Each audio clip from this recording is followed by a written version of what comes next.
오늘 우리가 함께 이제 살펴가는 말씀, 읽어가는 말씀 중에 이제 에스겔서 말씀을 몇 구절 읽었습니다. 지난 시간, 지난주 금요일에 처음 에스겔에 대한 말씀을 여러분들에게 소개를 해드린 바가 있습니다. 한 주간을 쭉 읽다가 보니까 이제 여기까지 왔는데요. 다시 한번 좀 에스겔 선지자에 대해서 좀 짚어보면, 유다 나라가 3번에 걸친 바벨론의 침공을 받게 되면서 3번에 걸친 포로로 끌려가게 되는 사건이 있었다 그랬죠.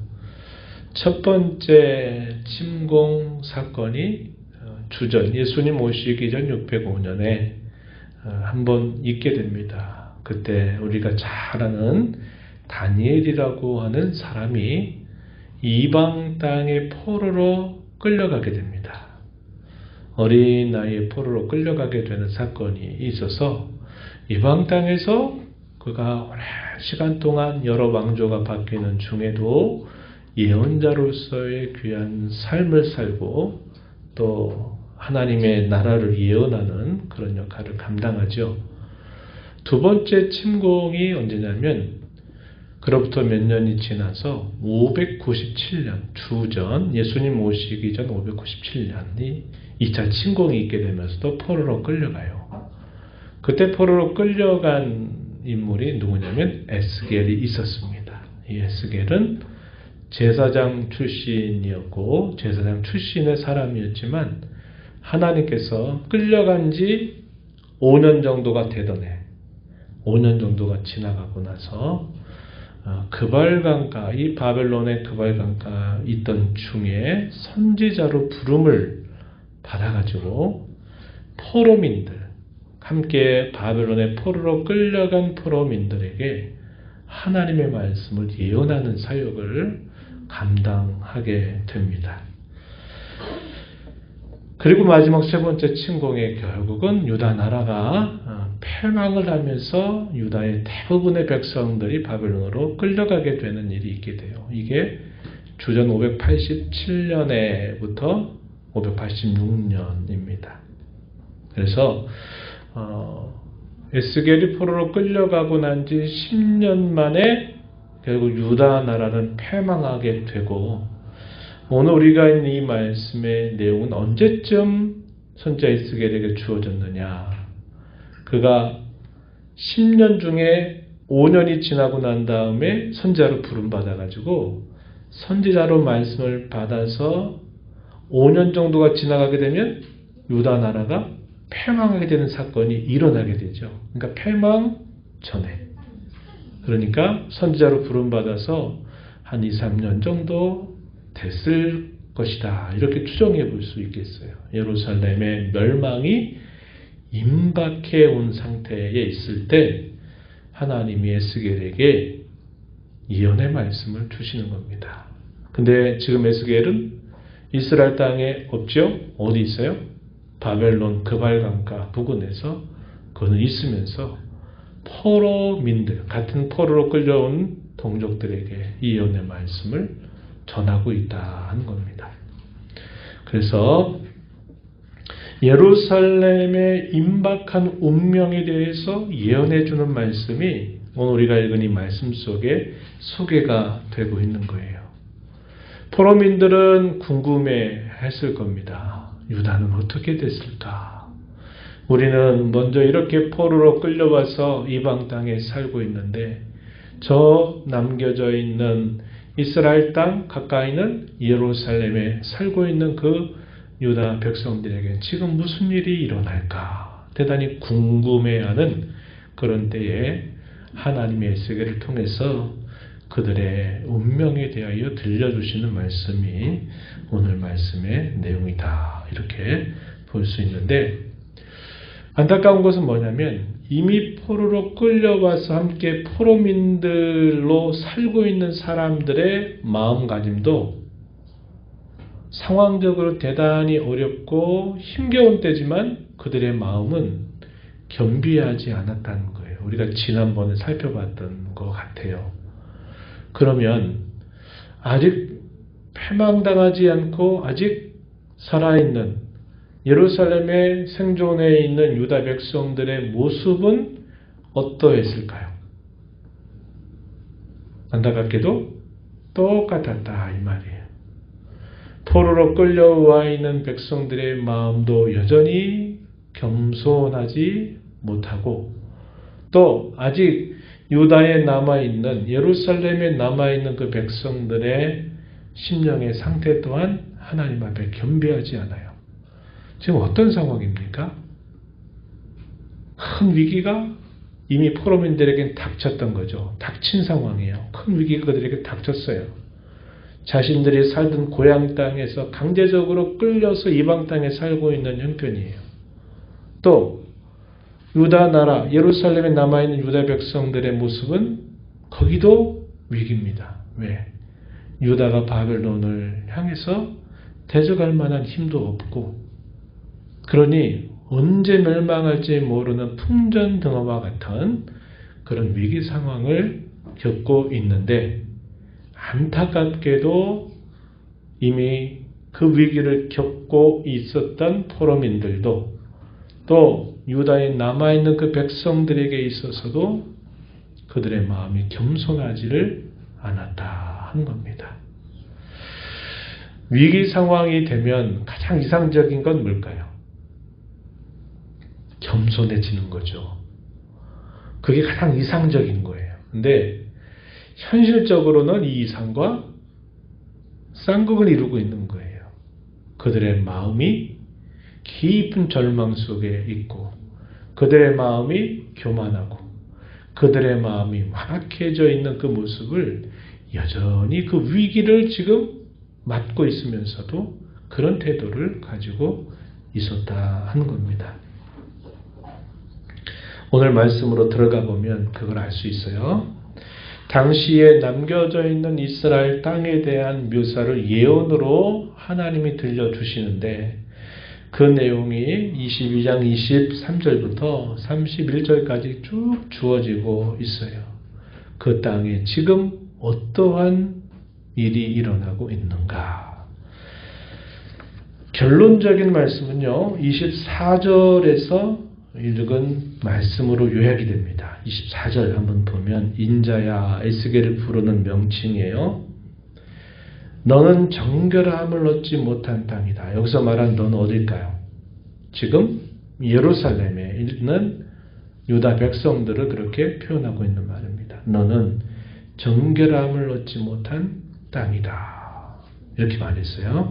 또 진노의 날에 큰 위기를 맞닥뜨리고 있는 때에 피를 얻지 못한 땅이다. 이렇게 말합니다. 이 말이 좀 무슨 말인가 이해하기 어려운데요. 쉽게 말하면 이 말이에요.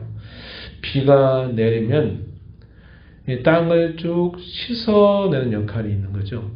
그런데 비가 내리지 못한다, 피를 얻지 못한다 이 말은 위기를 맞닥뜨리고 있는데 그들이 깨끗해지지 못하는 그런 상태에 있다 하는 것을 표현해 주는 겁니다. 한마디로 뭘 말하는 겁니까?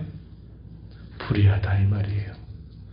남아있는 유다 땅의 모습도 불의한 상태에 지금 깊이 젖어 있다 하는 것을 에스겔에게 들려주시는 겁니다. 그래서 그들을 향해서 하나님이 뭐라고 말씀하시냐면 31절 마지막 절에 가서 보니까 이렇게 말씀하셨어요. 내가 내 분노를 그들 위에 쏟을 것이다. 내 진노의 불로 멸하여 그들 행위대로 그들 머리에 부응할 것이다. 이렇게 말씀을 하시는 겁니다.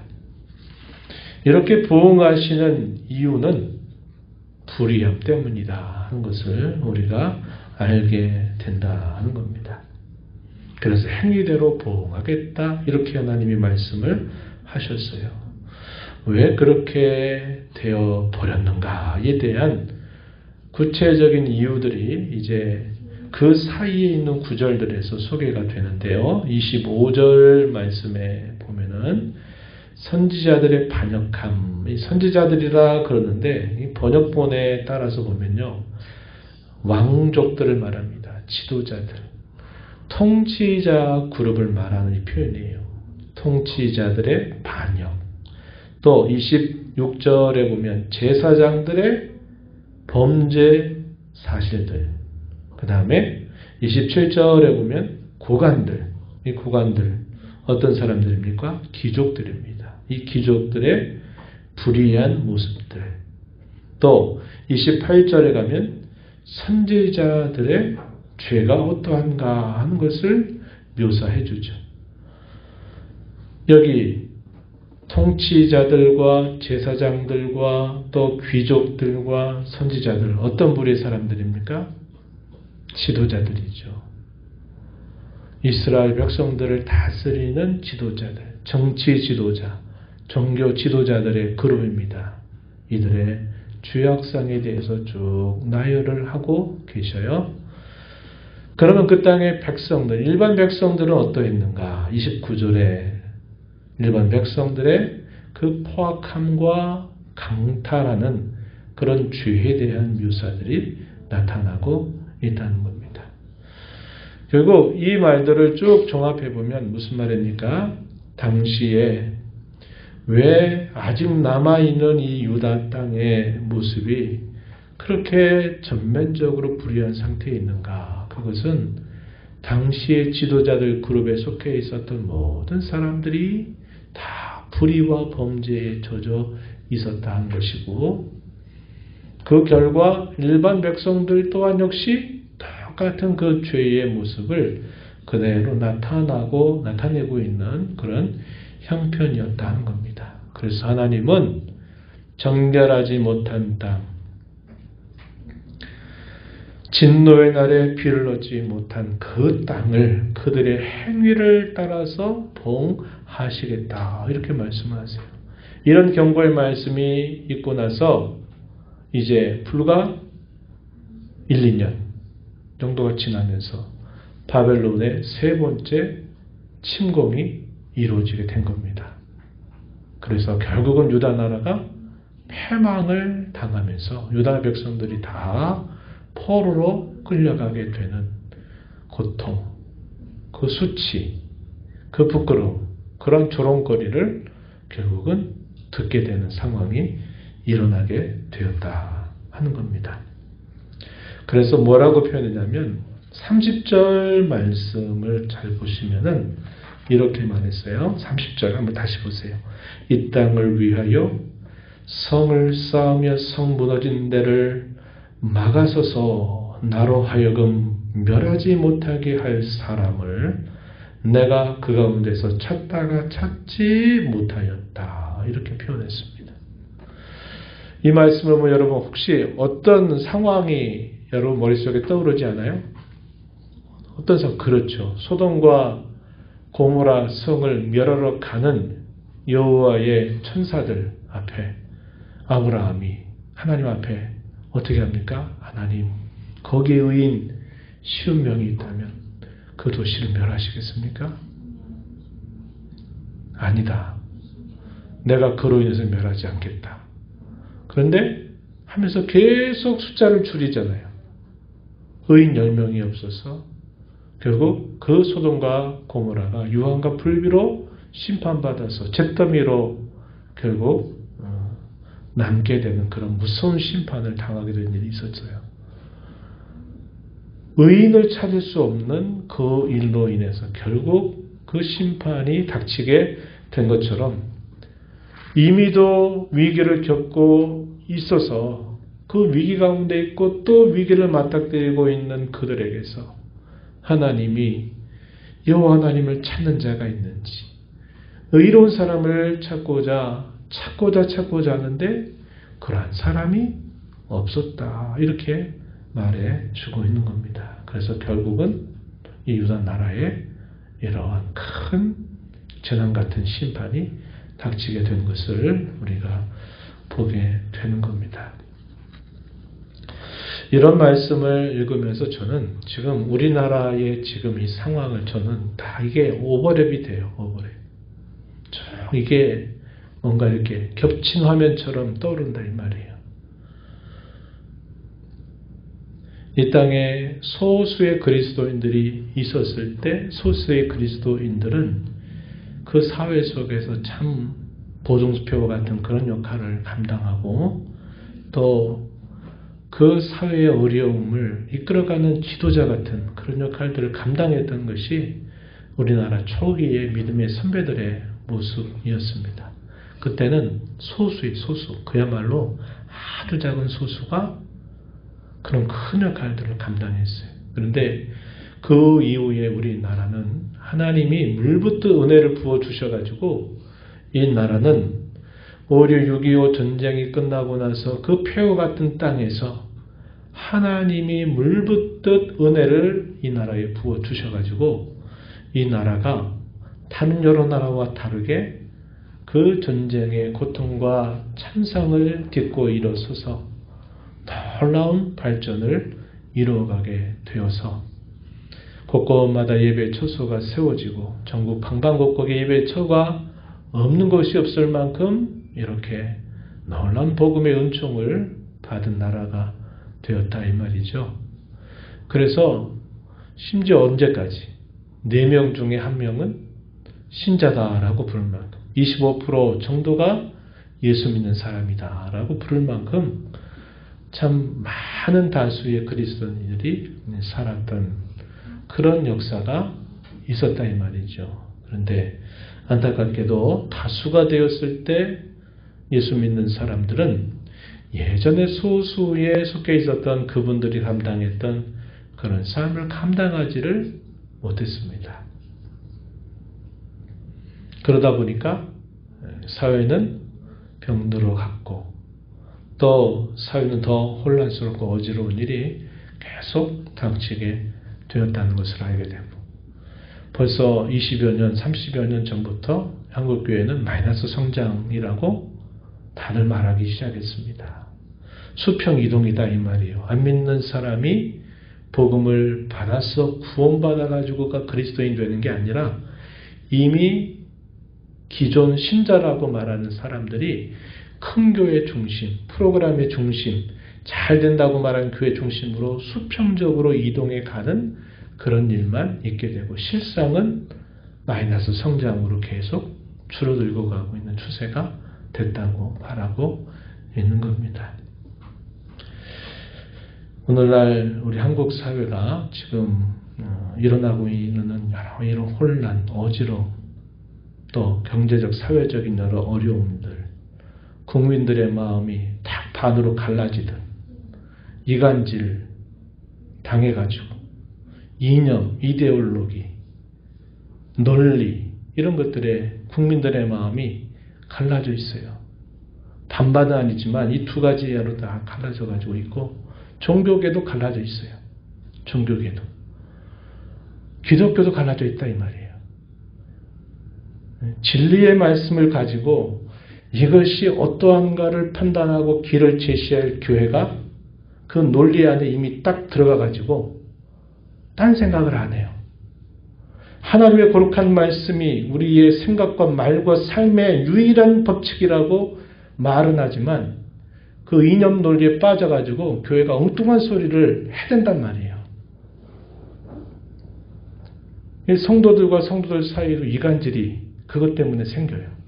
사단이 좋아하는 짓거리가 우리 한국 사회 지금 정치계, 종교계에서 지금 계속 퍼져나가고 있다 이 말이에요. 왜 그럴까요? 구원받은 자기 백성들에게 하나님이 부여주신 그 역할과 책임을 감당하지 못한 허물과 죄가 많다는 것을 우리는 간과할 수 없는 겁니다. 당시에 유다가 위기를 겪고 있는데도 위기에서도 정신 못 차리고 여전히 지도자들은 여전히 계속 그 범죄의 자리에 계속 있는 거죠. 그런 일반 백성들은 어떻습니까? 그 불의한 지도자들 아래서 자기들도 같이 가는 거예요. 망할 길, 죽을 길로 가는 겁니다. 더 이상 하나님이 그들 스스로 정화시킬 수 없는 상황에 닥쳐버리니까 하나님이 전체를 뒤집어 엎어버리시는 거예요. 그 나라 전체를 엎어버리시는 거예요. 유다 백성들 어떤 생각했습니까? 끝까지도 우리는 망할 수 없다. 왜? 우리는 하나님의 선민이다. 이거 하나 그거 붙잡고 있었어요. 평강하다, 평강하다. 하나님이 우리의 하나님이다. 우리는 하나님의 백성이다. 우리에게는 여호와께서 임재하시는 성전이 우리에게 있다.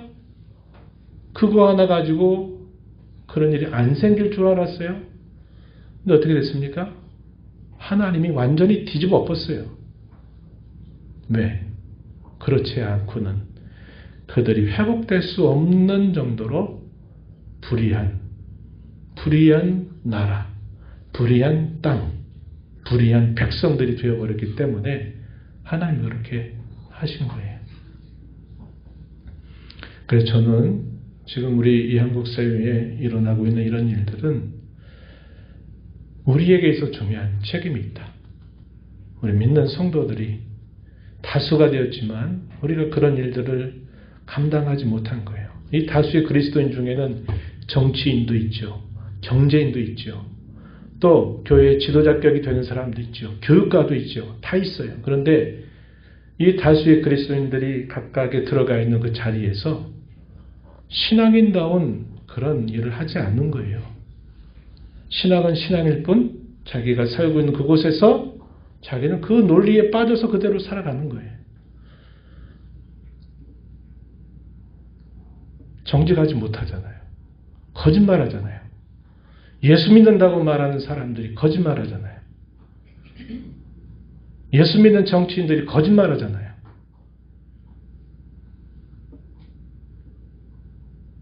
그리고서는 아무런 양심의 가책을 느끼지 않습니다.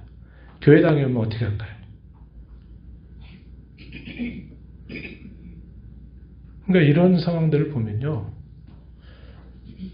이건 뭐 우리가 아무 일 아니다. 나하고는 아무 상관없는 일이 아니다. 이렇게 우리가 여길 수 없는 그런 상태에 있다는 것입니다. 불의한 지도자들이 앞에 세워지면요. 일반 백성들은 반드시 영향을 받게 돼 있어요.